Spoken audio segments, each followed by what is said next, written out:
Hi, everyone. How is everyone this evening? Good, doing well. My name is Paul Kosemple. I am the Associate Director and Teaching Associate Professor in the Pioneer Leadership Program. And thank you. It's my pleasure to welcome you here tonight to the C Center. If anyone was wondering, it is pronounced C, even though it's spelled S-I-E. So now you know. You've already learned something this evening. So how many people pronounced it Psy before I just said that? All right. How many people are still going to pronounce it Psy after? Yeah, I thought so. Okay. So I'm here just to do a brief introduction before I turn it over to some of our student leaders to lead you through a cool getting to know you activity. And it's one to say that I actually don't know if everyone knows this. Does everyone know that PLP and LLCs are all part of one department? Yes, I see head shaking, right? Mind blown, learning something else new. Yeah, so the Learning Communities and Civic Engagement Department at the University of Denver comprises all of the LLCs and PLP. And so this is the second time that we've brought together all the first-year students from those programs for a speaker event. Last year, it was a silent disco that it turned into. It started out as a speaker event and turned into a silent disco. You don't have to worry about that this evening. It is not turning into that tonight. But if you want to go out dancing later together, you are welcome to do so. Okay, but tonight we have an excellent speaker for you instead of that. So, and this is really just a great opportunity for students from all the LLCs and from PLP to, in the first year, to get to know one another. And so we'll do an activity, like I said, in order to help facilitate that. But I would say one thing that I probably shouldn't say, if the faculty directors could maybe cover their ears for a second, you may actually get just as much, if not more, from the connections you make here while at the University of Denver than you do in the classroom. Possibly true? Possibly. All right? So don't spread that around and say that I told everyone that, but the people in this room are just going to be really great connections for you today, throughout this year, and going on beyond that. So I really encourage you to, if you need to go a little bit outside of your comfort zone to really get to know a lot of other people, keep these connections going throughout your life. The last thing that I would mention is you probably have you heard of the 80-20 rule of marketing? It's this idea that 80% of a company's sales come from 20% of their customers. It's why McDonald's asks you if you want fries with that, because you're a customer that's right there and they know they can get some more money out of you, basically, right? So it's this rule that 80% of a company's business comes from 20% of its customers, right? So that rule can be applied to a lot of other things. And so one example is that 80% of activities planned on DU's campus are probably planned by 20% of the people. And I'm looking around in this room, and that's going to be you throughout. And again, you have great opportunities to make those connections with the students here because you all share a number of things in common, but probably the biggest thing you share in common is a passion for making this community better and a passion for making our world better, whether that's with respect to the environment or with respect to social justice or community change, international affairs, whatever it might be, whatever your interest is, you all share a passion for making something a little bit different. So that's why we bring everyone together, at least for this one time, to get to know people, and we have some living learning communities with other living learning communities on the floors and that sort of thing. So really want to try to facilitate those connections and leave some of that in your hands at this point. So it's my pleasure now to introduce a few of our student leaders, Esther and Lindsay and Kaylee, to come up and lead you through the next part. Come on up. Good evening. My name is Kaylee Barnhart, and I'm a member of the Social Justice LLC.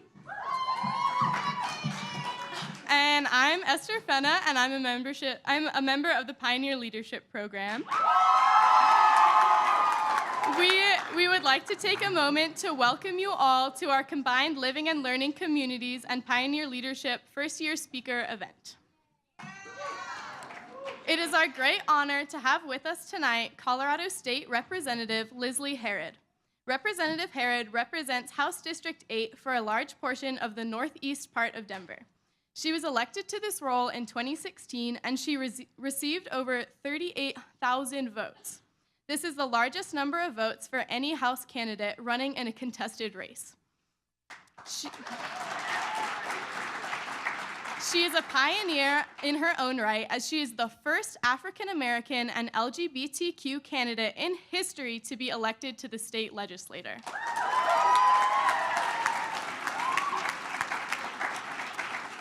Her freshman year as a representative was incredibly productive as she spearheaded legislature and progressive policy surrounding issues such as social services, criminal justice, poverty, immigration, mental health, and creating entrepreneurial atmosphere for Colorado residents.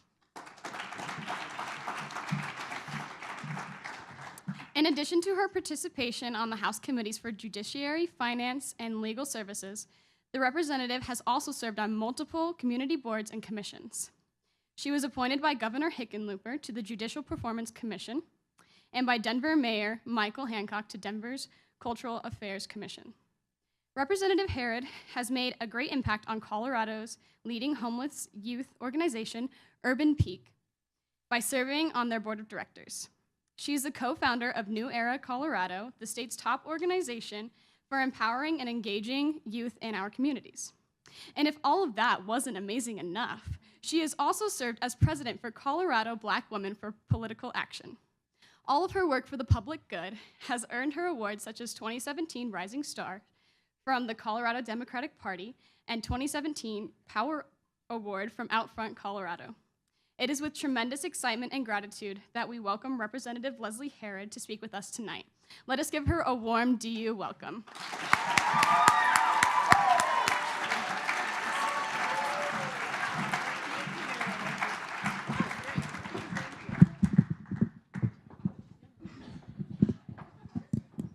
Okay, well, I am State Representative Leslie Herod. Good evening.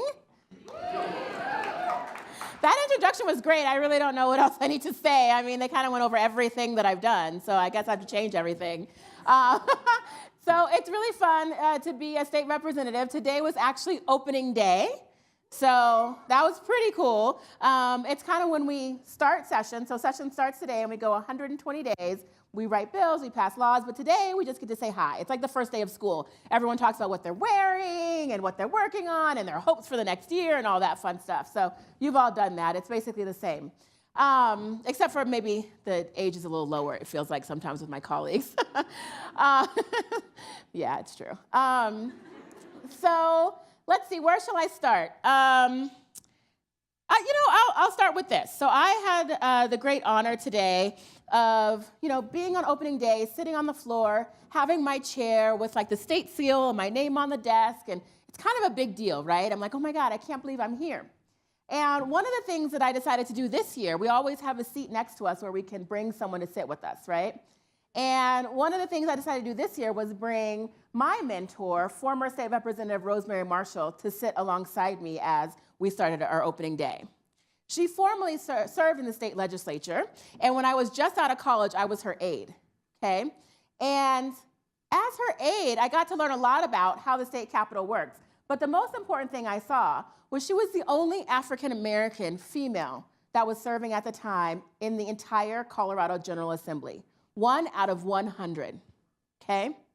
And she was able to get so many amazing things done, but I will tell you, her identity, people thought of her differently. She had to work twice as hard, do a lot more than anyone else, and prove herself in so many more ways that it was always like a fight, right? And so I watched her serve. I watched her serve with honor and dignity and grace. And I tell you, if you ever have the chance to meet Representative Rosemary Marshall, you'll understand why she is so amazing to me and why she's such a mentor to me right now. She says she's not my mentor. She says, I'll never give you advice. I'll just tell you what I think you should do. And I'm like, okay, Rosemary, that's fine. It's advice. But it's always really, really good, and it's really spot on. But it was quite the honor to be able to stand there, to sit next to her today, but not only sit next to her and bring her back to the floor, which she hadn't been able to sit at one of the desks since she served. I was able to introduce her and tell the members about how important it is that we had someone like Rosemary serving, because I would never have thought that I could serve if I didn't see her doing the work, okay? If I didn't see her in office and how much that meant to me. So I'm going to come back to that, and I'm going to go back to where I came from, okay? So I'm Black, you guys can tell. I was raised as a young African American female. My mom was a single mom in the Army. I was born in Germany. So everyone asked me, oh, did you grow up in Northeast Denver? Like, are you from this district? Well, not really. I was born in Germany, and I've lived across the entire country and across the world, really, traveling with my mom. She was an OBGYN, and the way that she got to college was she lived in Oakland, California. Anyone here from California? All right.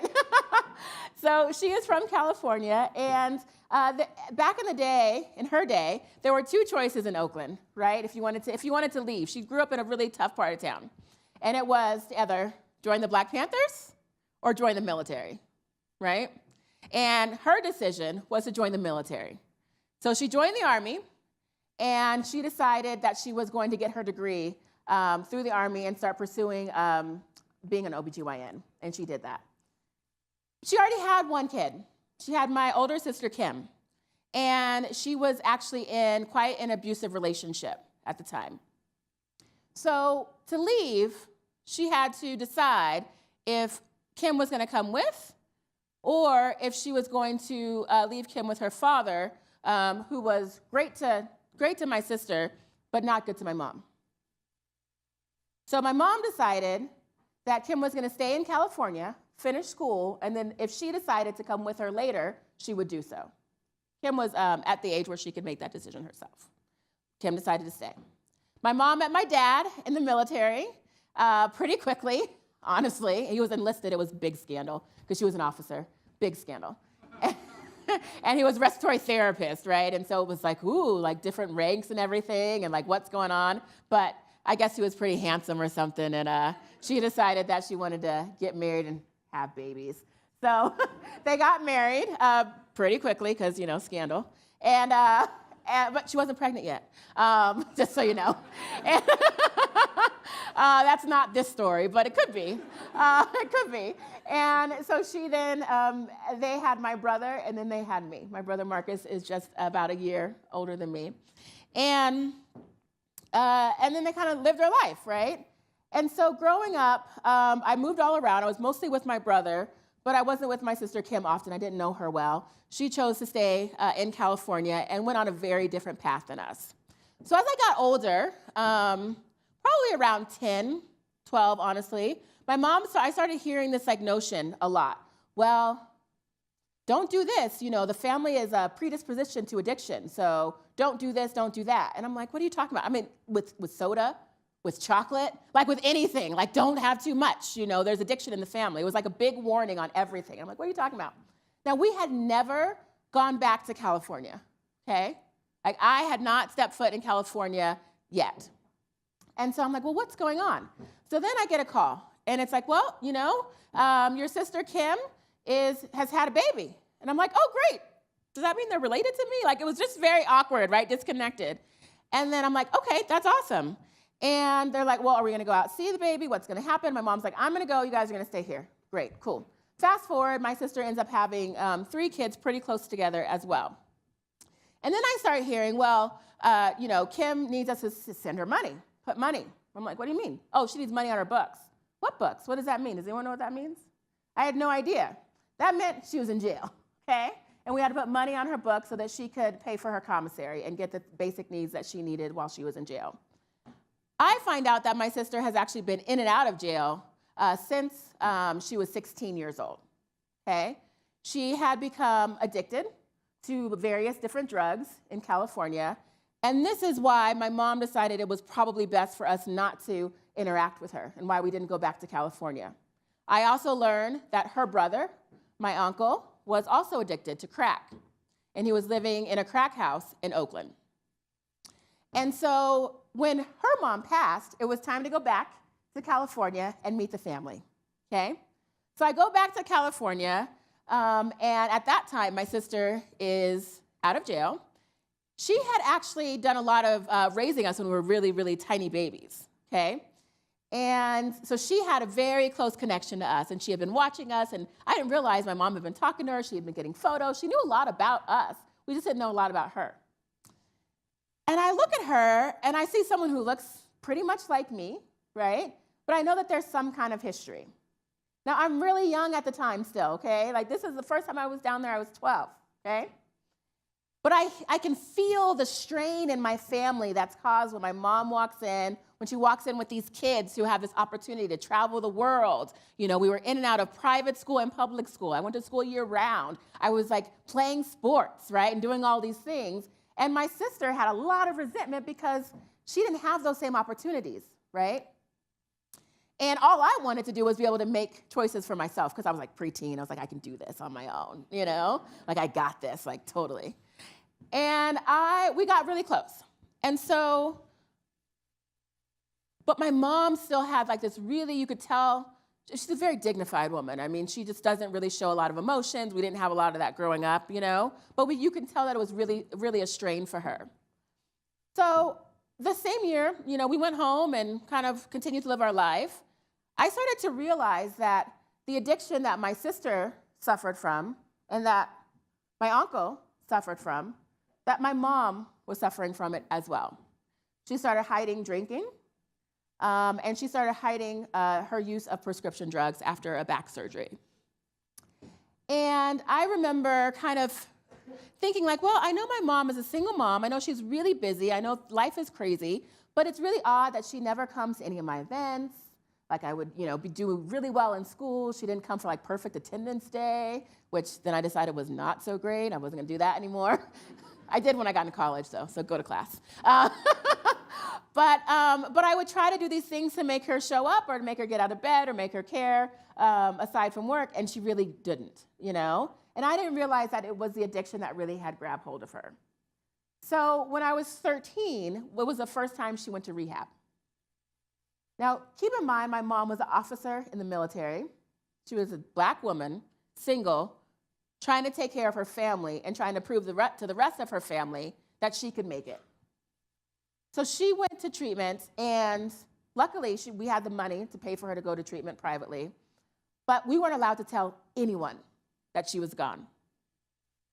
So that meant for 90 days, I ran my household, I paid all the bills, I made sure my brother got to school. I made sure that we were fed. Sorry, guys, but sometimes this falls on the women, right? You know how that goes. Hopefully things are changing now. But even though my brother was a little bit older than me, it was my job to take care of the household and make sure that anything that my mom was doing that I could step in and do as well. And I don't know that I knew that that was very different, but I knew that I was hiding. And I remember it was through the holiday season, so I had to make sure that we had Thanksgiving dinner cooked and that we had Christmas, right? And I'm 13. But I also had to make sure that no one in school knew that there was no one at home. And here's the thing that gets me. It worked. No one knew. No one knew that my mom wasn't there. No one even noticed, you know, that we were running the household, my brother and I. And we were able to kind of get by because, one, we had some financial stability in that. We got to pay the bills. But because we just kind of carried ourselves through. And I think that's a problem, right? When we have young people and families that are broken and that they can't go to people for help because it's such a stigma around mental health and addiction that you can't get treatment unless you hide it from people, right? But also that young people, I could go through, you know, multiple days, months, without anyone noticing that my parents weren't around at all. At all, okay? So this was how I lived my life. And I will tell you that my mom kind of went back and forth with her addiction after that. My sister went back and forth with her addiction after that. The difference between my mom and my sister was that my sister never had access to good treatment, but she always had access to jail, okay? So every time something happened to her, she relapsed. She usually committed a crime around that relapse. And the way that she was able to continue to kind of feed herself and get through, she, you know, a lot of times she chose it was better to be in jail. Keep in mind, she's got these 3 kids that are now in the foster care system or living with family and also not really knowing how to get through life without the support of their parents, right? So this was my life growing up. And as much as I, showed up to be like this really strong person, because that's kind of who I was, and I always had to kind of keep the family together, there was always a part of me that also worried that I might fall into this trap of addiction, that worried about, mental health, right? Was there mental health issues going on in my family? Absolutely.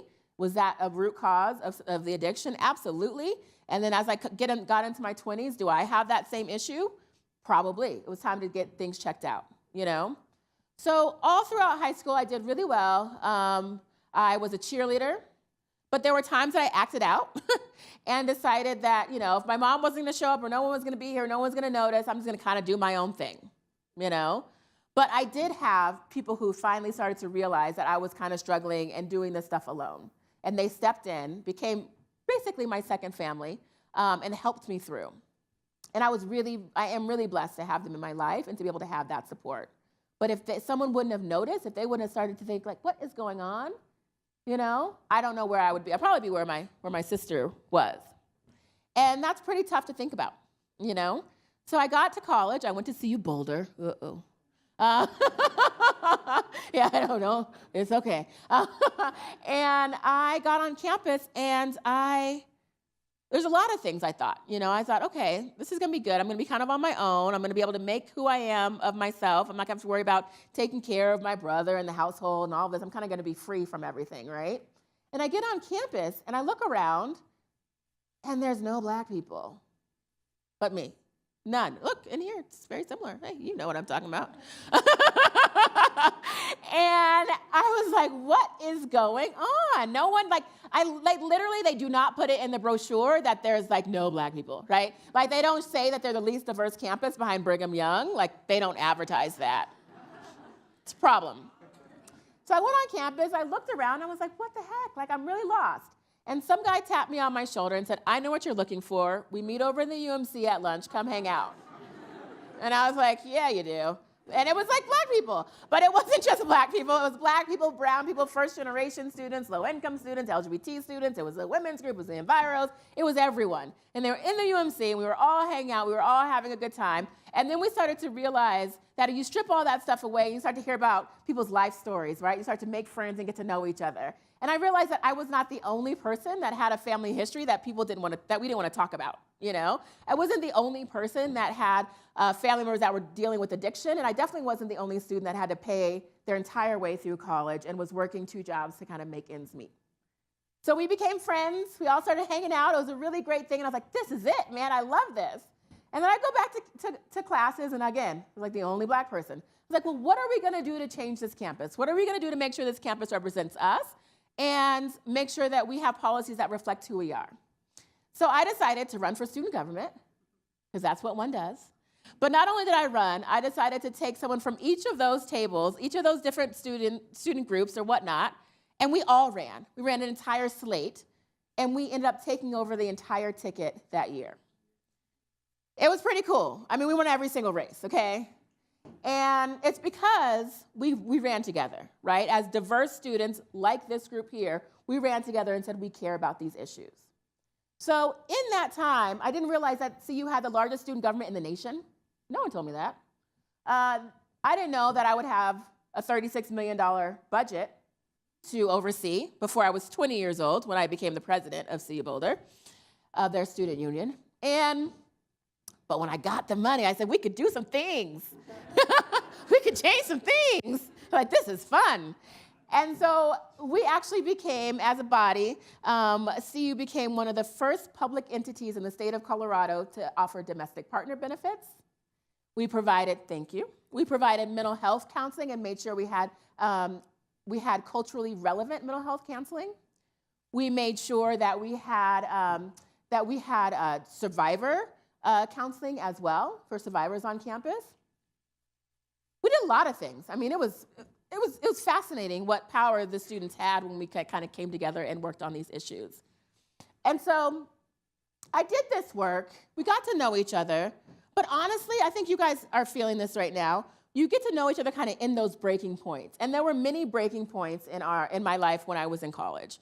I was called a terrorist by the governor at the time because I supported a Palestinian and Israeli debate and I brought in a Palestinian, and if you bring a Palestinian into campus, some people think that you're a terrorist, which is, by the way, not true, just so you know.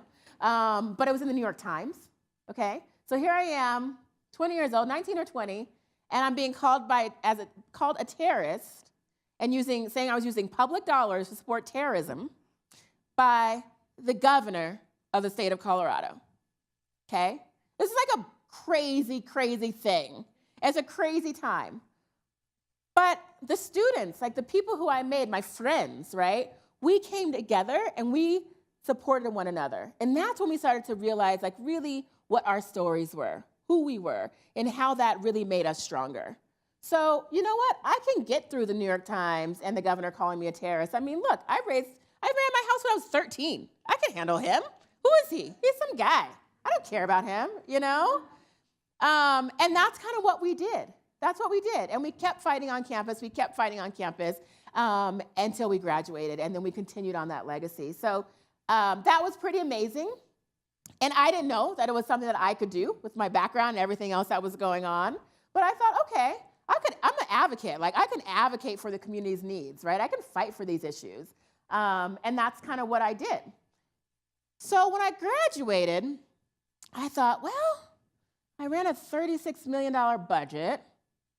I think I could probably be a CEO of a mid-sized company. So I started to apply for these jobs, right? And I think I heard a little laugh over here. That's what they did. They're like, cute, right? Like, you're not going to run this company. You could do it. Thank you. I probably could, right?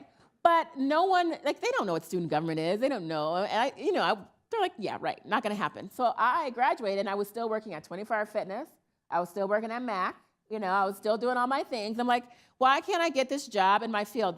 I did political science, ethnic studies, and media studies. So I'm like, hello, why can't I get hired, right? I did all the extracurriculars. I've done all the things that they said. And so one day I just went up to the state capitol. I said, where's the speaker's office? I went to the speaker's office, who I knew was a Democrat. I'm not being partisan, but, I'm a Democrat. And I said, I'm Leslie Harrod. Here's my resume. I can start tomorrow. And he looked at me with my resume and was like, okay, fine. So I started working in the Capitol. I was an aide. For the first few days, I was completely unpaid. And then I kind of rose my way through the ranks, right? And I was able to kind of define who I was for myself.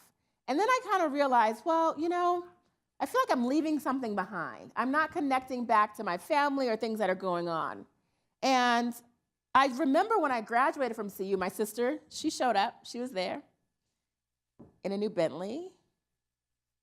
So she went back to jail, unfortunately, because the Bentley was not hers. But she made it to my graduation, which was very nice of her, but probably not the best decision. And so she was back in jail. So I'm doing all this work in the community. I'm kind of trying to figure out, kind of keep an eye on my sister. She's in and out, usually for 3 to 5 year stints, right, this whole entire time. So I start to working in different arenas in the public, right? So I've got this job in the Capitol. I'm founding New Era, Colorado. I'm involved in all these organizations. I started to travel a lot again. And I would end up being in states where she was either on parole or probation or in jail. And I started to have her come to my events and come hang out with me. And she was like, I can't come to those things. Like, what's going on? I was like, no, it's okay. You're my sister. It'll be fine. So I bring her. But I don't really tell everyone my story, right? Because, I don't know how you lead with, like, this whole family thing. But I'm just like, this is my sister. It is what it is. And she started to see a different side of the world, too, right? And started to think, well, maybe if my sister can do it, I can do it. But I know definitely that I'm really proud of what she's doing. So then I started to see her continue to go in and out of jail. I'm moving up. I become Governor Ritter's, a better governor, senior policy advisor. I become President Obama's deputy political director for Colorado. Yep, I got him 44 tattooed on my wrist. And, I'm just like doing all these things. And my sister ends up watching me all the way along, right?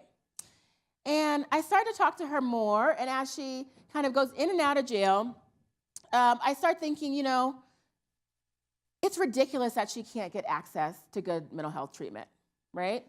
I find out that the root cause of her substance abuse started when she was sexually assaulted when she was a child, right? And my mom didn't know about it until much later, until when I found out about it, so we were grown. But my mom had sexual trauma as well, happened to her. And we're pretty sure my uncle did too. But they didn't have access to good treatment. My mom never actually got treatment for hers either. And it became this huge problem for me, and I didn't know what to do. I knew that I was really active, right? I knew that I could do all this stuff in the community. I could go walk in and get a job. I could work for the president. I can do all these things. And they were very proud of me, but I would look my sister in the eye and say, Kim, I don't know how to help you. I don't know how to help you, you know? And that really hurt. I couldn't afford to send her to good treatment. I don't have that kind of money, you know? And I didn't know what to do. And so this is kind of like who I am, right? This is part of my story. And when I decide to run for office, I have her in mind, right? I have my mom in mind. I have my family, my community, all of these people. And I think, you know what? It's probably time that I run, and it's probably time that we start talking about the real issues that are facing our community. And Representative Marshall had my back, which was great. But everyone warned me, don't talk about your family, don't tell anyone, because they're not here in Colorado anyway, so no one has to know, right? And don't talk about issues like mass incarceration. Don't talk about the prison industrial complex. Don't talk about addiction. We can talk about mental health, because that was okay, but probably not addiction. And that's how you win. Oh, and probably don't be so gay. And I was like, that's going to be really fun, but that's not who I am, right? So I filed to run for office. My sister then was back in jail, so I would send her my little postcards, and she would get information about what I was doing. And I decided that I was going to start to tell my story. And I got to tell you, it was really hard, right? To start talking about these family issues that I've never really talked about with many people. But also that I was going to run as who I am. I was going to be really authentic in myself, and that meant my story, but it also meant being proudly Black, openly gay, right? And a real person who has a real history. That's not some cookie cutter thing that every other politician has to have. I've had crazy exes, okay? I've done all kinds of things. Like, I haven't been arrested yet, though, although I'm open to it. I've been to jail just on the other side. And, you know, I decided that's just what I was going to do. Because if I was going to win, I was going to win as myself. And when I was elected, I was going to do the work that I committed to do, right? I wasn't going to just change and be a different person. And so that's what I did. So I ran, and as you heard, I won. I'm representative now.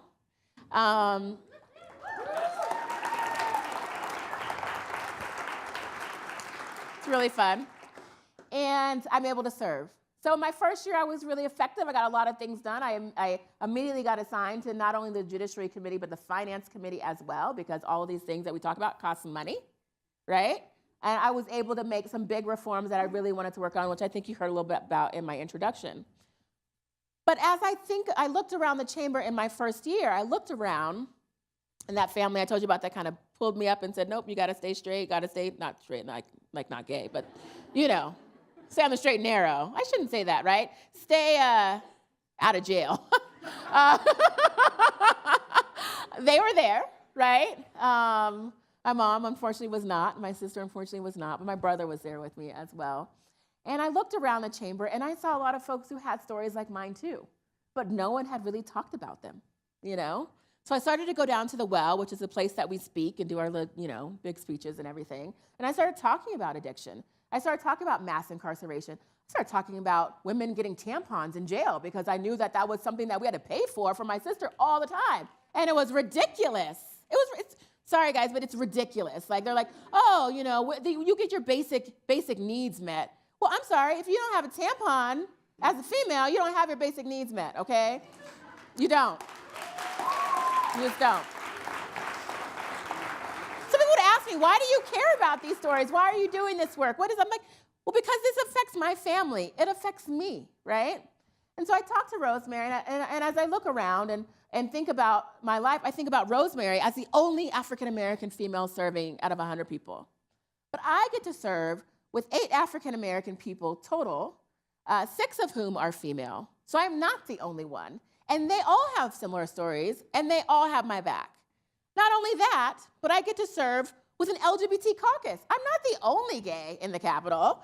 There's many of us, and we have 5 in the State House, and we get to serve together, and we no longer have to hide who we are, right? We can talk about it. We can bring our partners. I'm single. But if I had one, we could bring them to the floor, and we can have the photos up, and we could do that.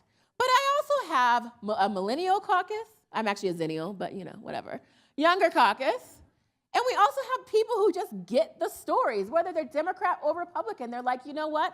I have a family member that's dealing with addiction too, right? Or I have a child who has a severe mental health issue and needs help, and I can't afford it. Things like this. So once you start the stories, they continue to come out. And Rosemary looks over and tells me today, she tells me often, actually, you have an opportunity that I didn't. You're able to tell these stories, you're able to talk about your past, but also talk about what's going on in the community in a way that we were never allowed to before. And you are able to use this time to make real change in Colorado. And that is what I am going to do. I'm committed to doing that work. And so, thank you. So they always say, oh, Representative Harris, she does things a little differently. And I'm like, yeah, I do. I work across the aisle because it's not about your party, right? It's about your values. And I talk to people, I look them in the eye, and I say, what do you think about this issue? What do you think about mass incarceration? Do you think that young people should go to jail or be labeled sex offenders, for instance, for sexting? Do you believe that young people on their first marijuana offense should go to jail knowing that it's disproportionately impacting Black and brown young people? Do you think that people who are incarcerated, which, by the way, the vast majority of people who are incarcerated, they all come back into the community. They get out. Do you think that we should be giving them a real chance at success?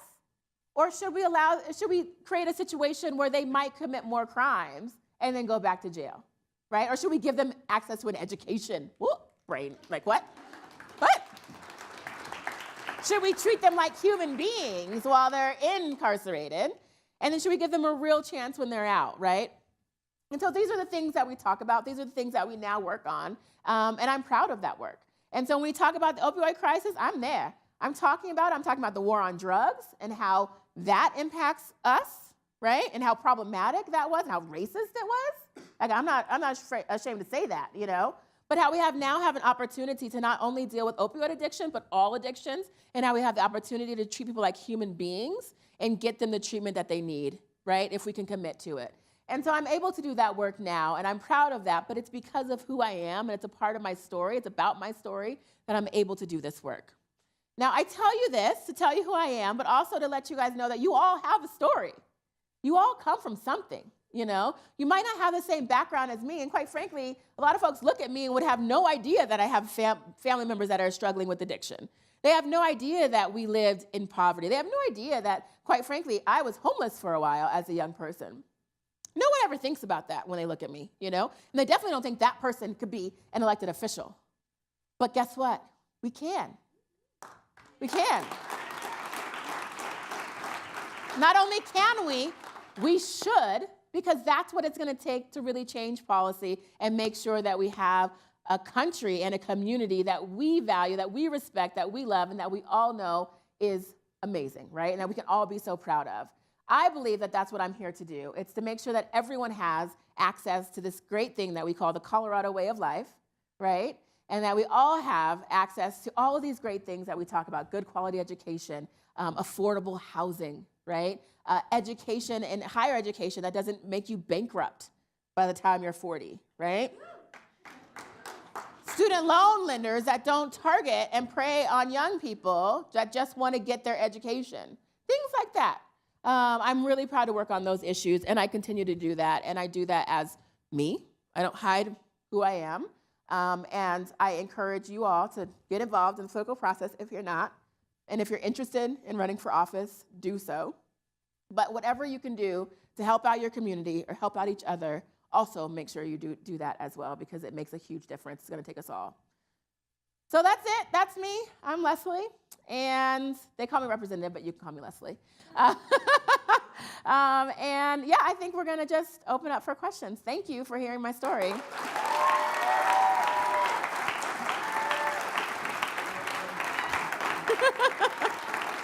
Aww.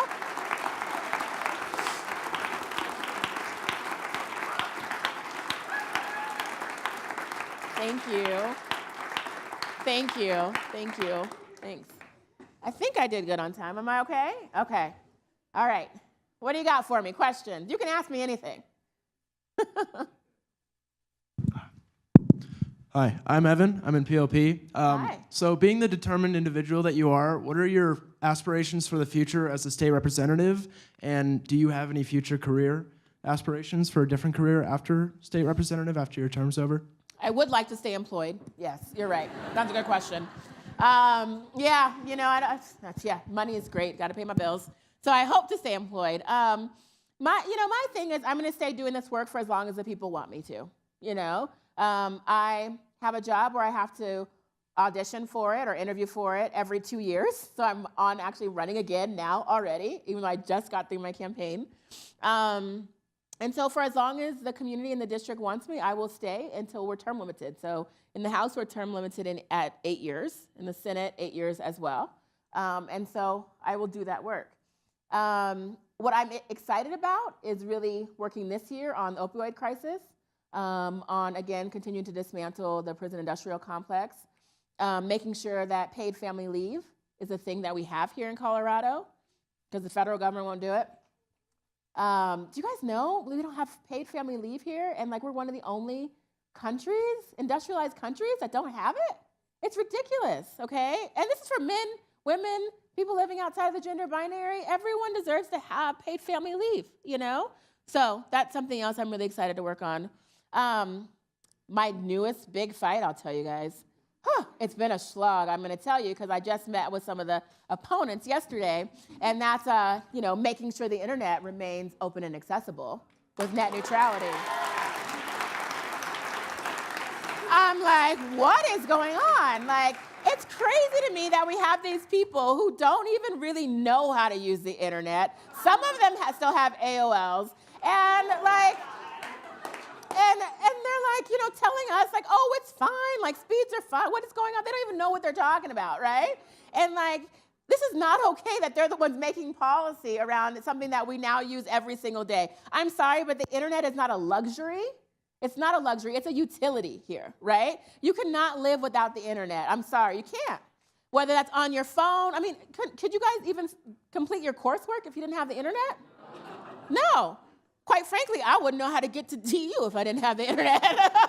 I'm like using that. So that's something that I'm really fighting for. And quite frankly, if you're thinking about how to advocate at the Capitol, if that's an issue you care about, please stay tuned, because we'll love to have you up at the Capitol talking about why the internet is so important to you and how you don't need to have things like websites blocked or speed slowed because of your ability to pay different rates. So that's going to be a big fight, and I'm ready.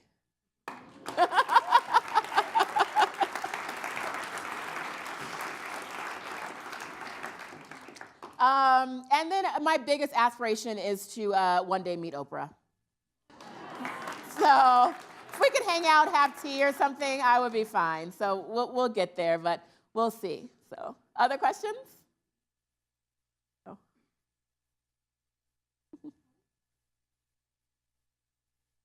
Hi. I'm just kidding. Hi, I'm Dan. I just want to ask how, when you were in college, how you felt with the diversity problem at CU, and coming into here for myself, it was definitely hard finding that community and that space where I felt safe and felt surrounded by people that I care about. So how did you tackle that diversity problem? And definitely, it's a problem here at the Yeah. So it was not easy, but finding my people was really important, and making a group of folks that understood how important diversity was, and making sure that I had folks who were close to me that I can kind of build that relationship with. And that doesn't just mean Black folks, it means all people who really understand these issues and who give a crap. That's what I did, and you have to lean on each other a lot. But we also did some really productive things. We founded a student group called SOURCE, the Student Outreach and Retention Center for Equity, to make sure that we were actually going to other campuses and bringing students of color to campus, and first generation and LGBT and women to campus, but also that we were retaining people, right? So it gets so hard that sometimes you want to leave, right? And I can't tell you if that's the right decision for you, but I know that the more students of color who leave, that means there's less students of color here to support each other.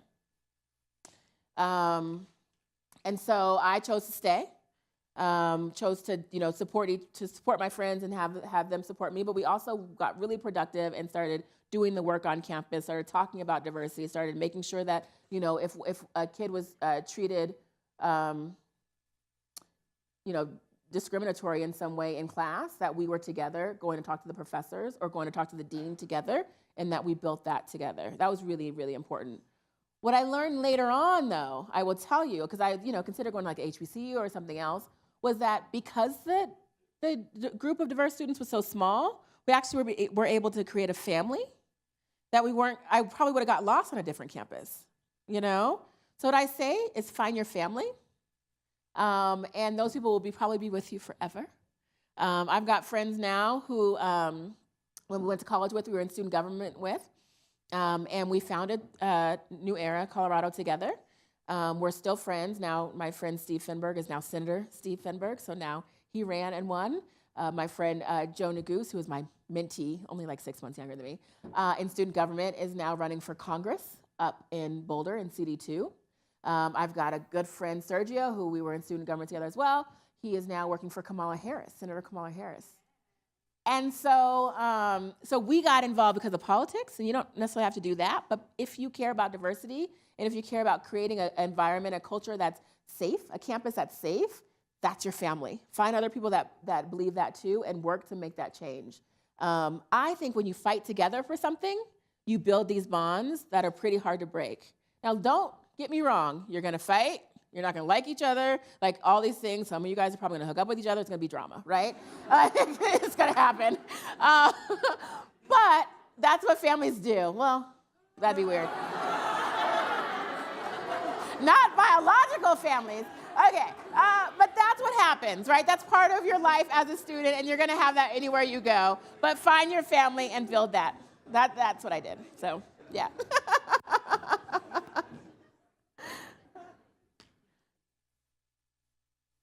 Probably not going to use the microphone either, just because I'm so close. My name is Cable, and I was I'm part of the PLP program. I was wondering what you see as like the biggest policy change when you talk about mental health and addiction and improving that access to that. What's the biggest policy issue that you run into, and what are the policies that really affect that change? Yeah, good question. When it comes to like mental health policy, what's the biggest barrier to getting good policies put in place? And I will tell you the biggest barrier is still stigma. And it's still kind of backwards thinking, like, oh, they made this decision, so they deserve what they get, right? And that's not really looking at things from a holistic perspective, a community health perspective, a real perspective. And so that's the number one thing. We have policymakers who really believe that. I will say that when you talk about substance abuse strategies, it's not just one policy, right? So I can tell you there's a package of bills that are introduced in the legislature right now. I'm introducing some around pregnant moms and who want to seek treatment. And there's just a lot of things. We have one about safe use sites so that people who are addicts can actually go to a place that's safe and that's medically supervised. I'm actually going to Vancouver next week to go see what they're doing out there around addiction. But it's comprehensive. You got to do all of these different things. And what we have introduced right now at the state level is not going to eradicate addiction in our communities. We have to do so much more. So it's going to take money, it's going to take resources, and I think it's going to take a community-based provider network that is much more robust than we have right now in Colorado, even much more robust than we have right here in Denver. And we have to put our money where our mouth is and actually fund those things, A little side note, I don't think that you should go broke or bankrupt because you choose to go into social work or into public health. And we are not paying our workers enough. Then we say we don't have the money to do so, and we're wrong. And so we've got to start funding so that we can make sure that people actually get paid for the hard work that they're doing every single day.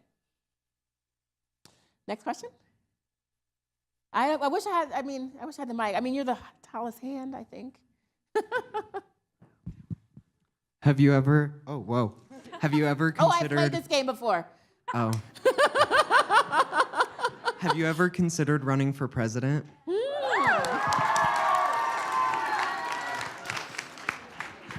Well, I did turn 35. Don't tell anyone. So legally I can. We'll see. I mean, look, I have learned so much in my first year. I'm excited to see what I learn in my second year. And we'll kind of go from there. We'll see. But I got to tell you, working for President Obama and the First Lady and the First Family was an amazing experience. And I don't know if I ever want to run necessarily for president, but I know that I want to support a good president in the Oval Office.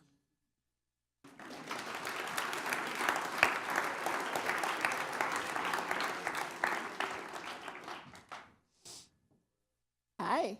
On? Oh, Okay, there. cool. Hey. I'm Dylan. I'm in the Creativity and Entrepreneurship LLC. Hold the applause, please. I don't speak for all DU students when I say this, but unfortunately I have witnessed firsthand the effects of sexual abuse on college campuses. And I was just asking, what can we do as college freshmen to prevent and spread awareness? Yeah, I think it starts with making sure that you have a culture that's not misogynistic, right? That you call out rape culture whenever you see it. I mean, look, that's what, right? That's what we need to do. When I was at CU, it was a thing. Everyone would say, oh, that's so gay, that's so gay, that's so gay, all the time. And I'm like, what? I'm so gay. Like, what do you mean? What does that mean? You know, you got to just call it out, and that kind of builds awareness because maybe some folks don't realize that they're playing into rape culture, right? In their even language. But then you got to take care of each other and watch out for each other too, right? So if you're drinking, I don't know, I mean, are you guys 21? Anyways, it doesn't matter, you guys are drinking. It's fine. When I would go out, I would actually have to take my own alcohol, right? Because I didn't want anyone to put anything in any of my drinks. So I carried my own around because I've seen it too, right? I've seen it too. So you've got to take care of each other as well and make sure that you're checking in, that you're keeping an eye on folks. And I've got to tell you, if you know someone who is preying on someone else, you need to call it out before it gets to that point, okay? There is no one law. There's no one law, 2 laws, 3 laws that we can pass that will stop rape culture, especially on campuses. It's going to take you all doing the work, right? And standing up for each other, supporting each other. And I'm telling you, call out the folks who you know are problematic. And I know you know who these people are, right? And just know that the ones that you don't know are problematic could still be. So keep your eyes open, okay? And take care of each other. That's what we have to do. And if something does happen to someone, make sure that they get access to treatment and encourage them to go see someone and have a conversation. There's no shame in asking for help. There's no shame in being depressed, right? There's no shame in feeling anger and all these feelings that you might feel around sexual assault, harassment, or just living your life, right? But you have to go and you have to get help, and you should encourage your friends to do so, and you should walk with them in their journey. That's what I think.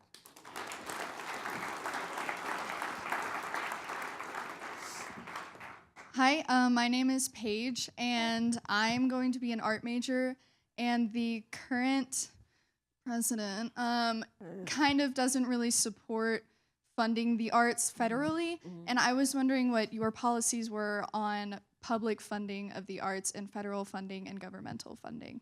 Hey, love that question. Love the arts. Not artistic at all. I'm like the worst. Like, I can't even draw a stick figure. It's ridiculous.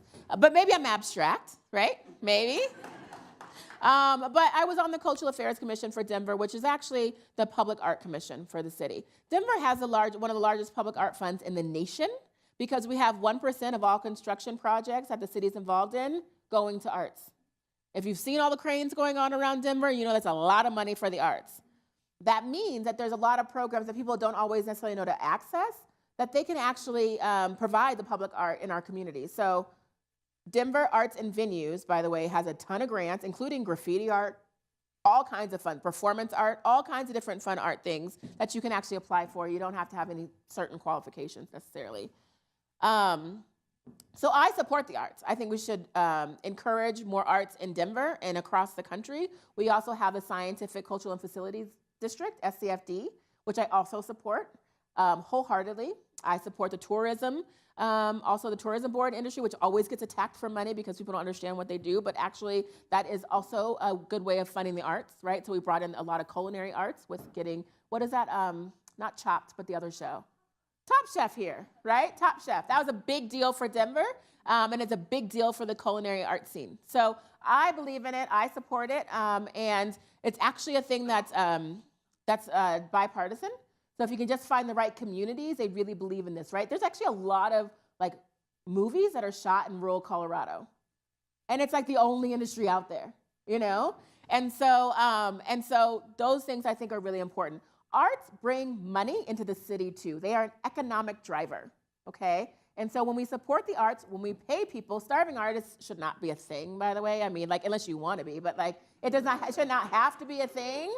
And so I believe that we should fund the arts and that we should fund our artists. I also really am worried about the artist housing issues that are happening in the city. After what happened in Oakland, we shut down a lot of residences that maybe were not code. But we also then put a lot of artists on the streets. And we have to do better. And so we have to make sure that we have affordable housing, that we focus on the arts, and that we know that it's actually an industry that we need to support, just like any other major industry in Colorado. Okay. Hi, my name's Aristotle, and first off, thanks for sharing your story. I think that's really cool. So as someone who's about to graduate, I think it's not really a secret that college campuses are usually thought of as like liberal bubbles. So what kind of advice do you have for someone going out into the quote-unquote real world to have positive and constructive conversations with people that have different viewpoints than we do? Oh, yeah, that's a good question. The number one thing I would say is to listen. You've got to listen to other folks. It's not, the number one key to understanding or to kind of bridge that gap is not just yelling louder or like thinking you have the best debate. Guess what? No one cares, right? Like if you think that you have all the facts and that you're so right, they're not gonna care. No one cares, right? They care about who you are as a person and if you connect with them as a person. So figure out, aside from all the political things, like what do they care about? What do they go home and do at night? You know, start there, and then maybe you can bridge the gap a little better. And so that's what I say. It starts by listening. And quite frankly, if there are people who don't want to listen, right, or don't want to have the conversation with you, or just have these, maybe you got to move on to a different person, right? Because there's also people who are just not movable, and you maybe shouldn't waste your time with them.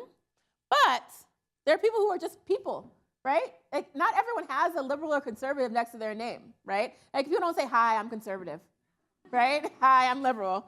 But so start with their name, start with who they are, start with their heart, and that's, I think, how you'll bridge that gap.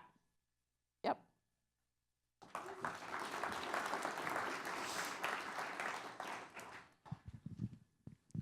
Hello. Hi. Sorry. I'm Brianna McCombie. I'm in PLP. I'm a freshman. First off, I want to thank you for being here. I never thought I'd actually get to see a person like you here ever. So thank you. Yes, I am Black and I am a woman as well. So, so my question to you, without an emphasis, is that I have been in that position where I'm just thinking to myself, is it worth it? Like the staying here, the effort. What do you tell yourself to motivate yourself to stay through the struggle, stay through it all? And also part two to that question, we just learned earlier this week in my PLP class about this quote that keeps you moving and keeps you going in life. So what is that quote for you that just keeps you afloat? Interesting. Ooh, that's hard. So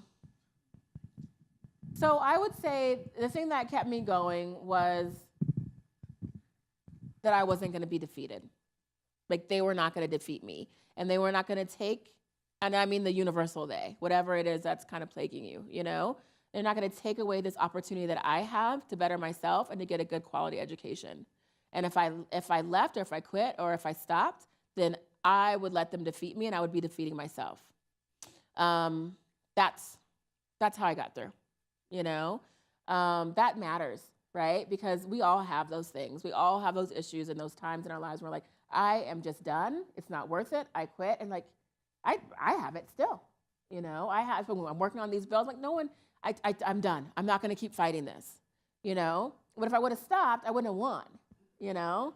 And I would have been defeated. And I would have been letting a lot of people down who I didn't even know yet, right? So if I would have stopped when I was at CU, when I was being called a terrorist, you know, when I was getting death threats and swastikas put on my posters, if I would have stopped then, I wouldn't be able to be here in front of you guys today telling you my story, right?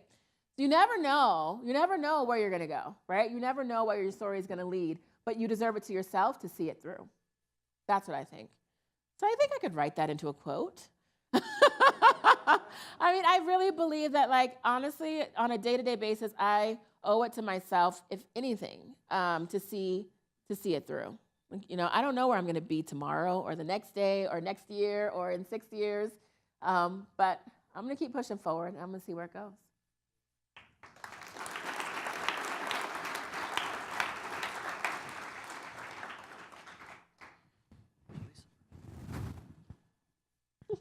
Hi, I'm Jalissa. I'm a freshman, also part of PLP. I just wanted to say that I'm a Mexican American, and being a Mexican American in, like, you know, today's political climate is a little terrifying, especially considering that there are thousands of kids like me with undocumented families. And I was wondering, are you fighting for like any you know, like any policies you're fighting for immigration? Yeah. Like, are you gonna like help protect undocumented families or anything? Yep. Like that? So let me start by telling you that I just briefly touched on, there's a fly in here. How are you alive in the winter? Like, this is weird. Sorry, it's too hot. Not today, but he's gonna die. So I will say that the family that I kind of talked to you guys about, who kind of did notice that I was maybe doing this stuff alone and like what was going on, it's really around here. I know it's not like anything that's gonna kill me, but geez. They're a Latino family and raised in Southern Colorado. They say the border crossed them, they didn't. Okay, so the family's been there for generations. And they're my family of the heart. So my sister, she comes with me all the time, she's around. I was like, oh, this is my sister. She's a Latina, and they're very confused about it. Everyone's very confused by the whole situation.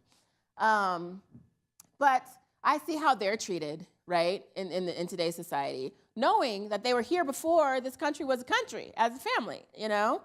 And they are documented, but are treated with so much disrespect that it's unheard of. Now, my grandma on that side of the family speaks Spanish, right? A lot of the family speaks Spanish. And you should see how they're treated sometimes. It's not okay. So your question about, do I care about, am I fighting for undocumented people? The answer is absolutely yes. Because I believe that regardless of your citizenship, your status, what does that even mean? You're still a person, right? You're here as a human being. You deserve to be treated with respect. Period. Period, okay? All of the lies and the rhetoric that happens around people based on their immigrant status is racist, okay? It's purely racist. It's not based in any facts, okay? Immigrants aren't coming here to rape people and commit crimes. Like, that's not what's happening in today's society, and we need to stop that rhetoric. So I am working very hard on this. When I was fighting at CU, we made sure that we fought for what we call the Dreamers, right? So that Dreamers didn't have to pay international student tuition, which is so expensive, especially if they've lived here, right, longer than me in one state, you know? But also that they were able to find a path to citizenship. So I am fighting for DACA. I am fighting for Dreamers. I'm fighting for all undocumented people to make sure that they are here, they can stay here, they can continue to live with their families, that they're treated with respect at work, that they don't have to live in the shadows, and that they are part of our society just like any of us are. I know it's a scary time right now. We have people who are ISIS coming into our communities, and they're doing a lot of raids and things like that, and it's really scary. It's a really tough situation.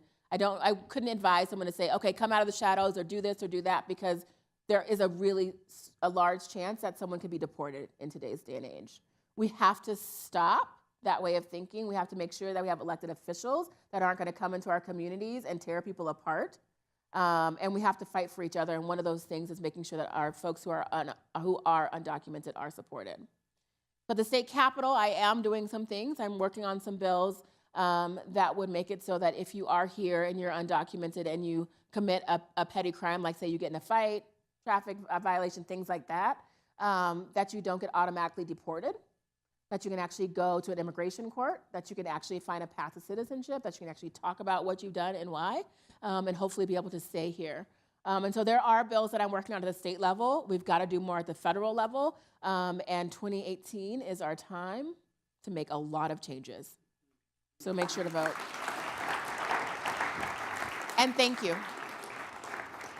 Yep. I don't know where the mic is.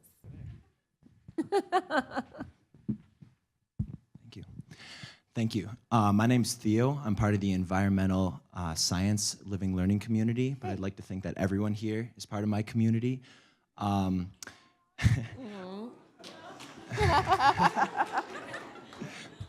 I'm are not you single? Because you got a lot of awes. I'm not black. I'm not a woman. I'm not part of the LGBTQ community. I do not come from a household that was in turmoil while I was growing in it. But I do sympathize a lot with those people. And I wish I was able to empathize better with people in those communities. Yeah. How do you suggest that I go about creating, or just people like me who do care about people who are disenfranchised around them? How do I go about learning about those people and becoming a better ally to those people? Yeah, good question. That's great. I mean, look, you did the first step, which is standing up, asking the questions, and saying, I want to know more, right? I want to learn. I want to be a better person. I know that there's things about life that I don't know yet, right? Newsflash, there's like things about life none of us know yet, so that's okay. We're all gonna grow together in that. But you start there, okay? And then I think as you start to broaden your friends, right, your peer groups, you might interact with someone who is LGBT or who is or LGBTQ, sorry, or who is black or whatever. You know, when you build a true friendship with them, that's when you can start asking questions about how they're impacted by race, racism, their diversity, homophobia, those kind of things every single day. But what I will caution you is don't just walk up to a black person and ask them to tell you their life story or ask them to teach you anything, right? Because it's no one's job here to teach you, right? But as you build those real connections, you can then start to ask the questions that you really probably do want to ask, and that's okay to do too. So, you know, if you have a friend who's LGBT and there's some things that you want to ask them, look, I've been asked some interesting questions, but I've also asked some interesting questions. You might want to just have those conversations, but ask them first if it's okay. So I always say, you know, if you want to have a conversation about my hair or race or whatever, ask me if it's okay in that moment. And if I say no, respect that, and it's cool. Keep going, you know, keep pushing on. You're still friends, you're still hanging out, you're going to dinner, whatever it is. But ask the question first. And make sure that you're not just putting everything on them and that you're actually doing the work to become an ally too, which means you understanding yourself, you understanding your privilege, you acknowledging that you have white male privilege and saying that. That is the way that I think will help to open that door and bridge that gap. There's not a lot of people who will stand up and say, I'm a white man and I don't get it, you know? But it starts by understanding your privilege. So thank you for doing that.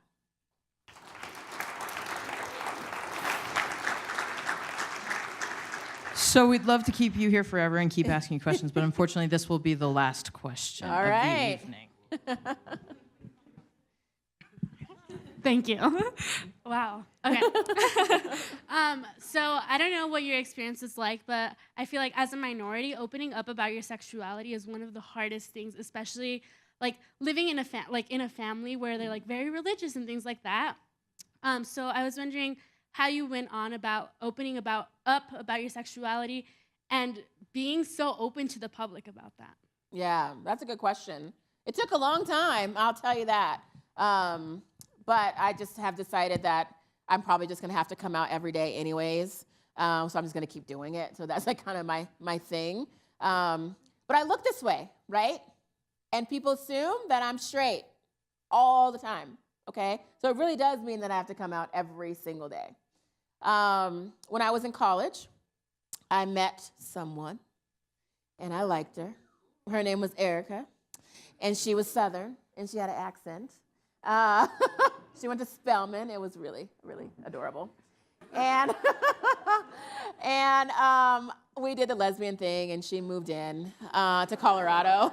It was like this crazy thing that we did. And I was kind of like hiding her from my mom. My friends knew Erica, and they'd like, okay, figure it out. And there was times people thought, oh, she's just going through a phase, right? And then they realized Erica wasn't leaving. And so one time I went home. It was around the holidays. I saw my mom, and she was like, well, and I was asking about one of my friends in high school who was gay. I was like, oh, Isaiah's gonna come over. And she's like, why do you always hang out with so many gay men? Are you? And I was like, well, I'm not a man. And it just came out. And she was like, what? And I was like, yeah, well, I'm gay. And she was like, but you were a cheerleader. I was like, yeah, it was really fun.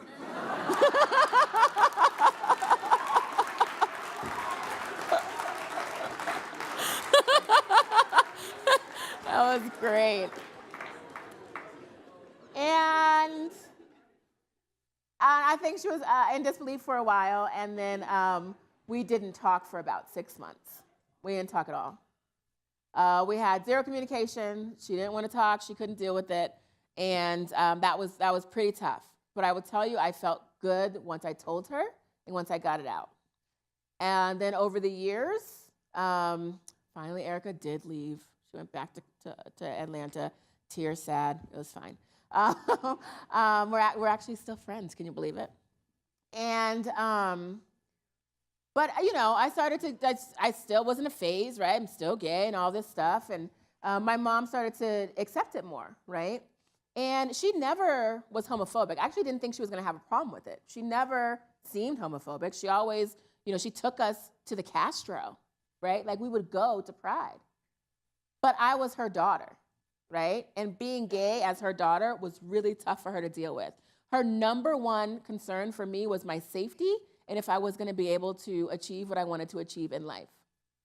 And when she realized that that was not going to be a barrier and that I was going to continue to be who I am and I could continue to be out in who I am and achieve, right? And it wasn't going to hold me back. And that maybe some of the things that she thought about LGBT people weren't actually true.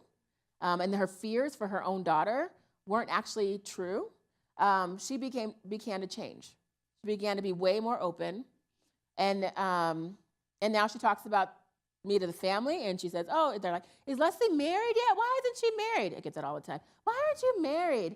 Haven't you find a nice man yet? I was like, well, I date women. So that's one thing. Now that we can get married, I'm interested, but I haven't found the right one. And my mom will sit there with that conversation, or she'll lead that conversation, or she'll interact with folks even at her church and say, it's not okay to be homophobic, or it's not okay to say these things. My daughter is gay, and she's completely okay with it.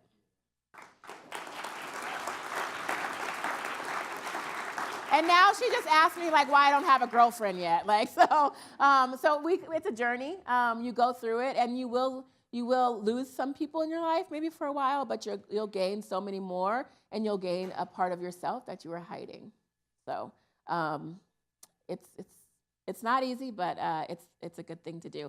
And I will tell you, if I wasn't out, then I couldn't encourage more LGBT people to run for office and be out and to be out at work and to support each other and to be out in their communities and their lives. And so if you're gay, come out, be gay together. It's really fun. Like, we can do it.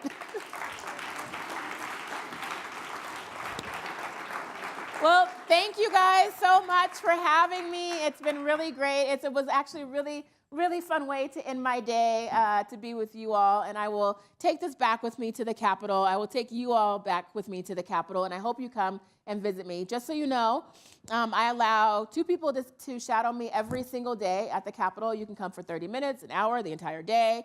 You just have to reach out to my staff and we will connect you. We'll have a slot for you and you can come hang out. And so if you're interested, do that. If you want to, lobby on a bill or talk or advocate for something that you care about, reach out to my office. You can follow me on Facebook. I think I'm just Representative Leslie Herod on Facebook, Twitter @Leslie Herod, Instagram @Leslie Herod, Snapchat I really don't know how to use very well. I like the little ears. That's all I can do. And that's how you can reach out to me. So if you need anything ever, reach out. I'm here for you. I am your representative. So thank you.